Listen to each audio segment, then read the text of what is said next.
So I hope the sunlight doesn't affect this too badly, but we come up the steps from either the street or the garage, and we have the garage roof. And yes, everyone's first reaction is, aren't you going to put a railing on? Well, fortunately, I don't have anyone in the government here telling me that I have to. And in Mexico, people take responsibility for themselves. There are virtually no lawsuits, no finger pointing, which kind of gives us a personal freedom we used to have in the United States.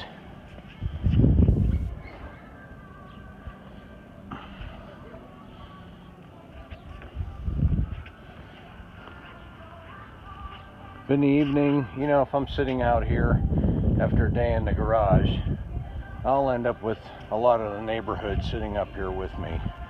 Everybody knows everybody here. I'll just give you a little bit of street view, and then of course the view of Nogales, Sonora.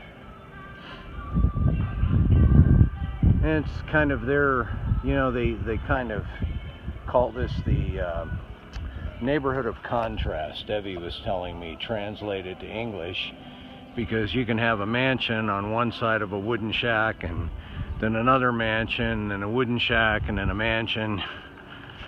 And, you know, there's no zoning, no separation, neighborhood by neighborhood, and kind of people from all walks of life. It's a working class town. There are a lot of factories and so forth. And I would imagine before they did any building, you know, these mountains and hillsides, like any, were really beautiful. But of course, development, no matter what it is always kind of a blight against nature, but we do need a place to live.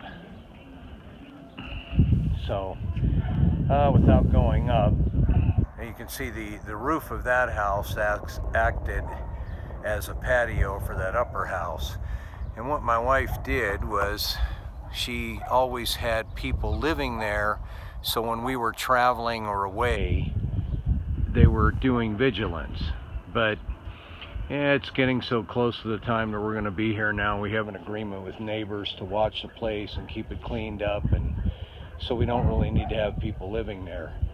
And if you can get a glimpse of that big black tank. That's the reserve tank about which I was talking earlier. You know, the water goes from the street into that. It has a float that shuts it off when it's full. When there's no water pressure from the street, the water runs in reverse and then feeds the house and the garage.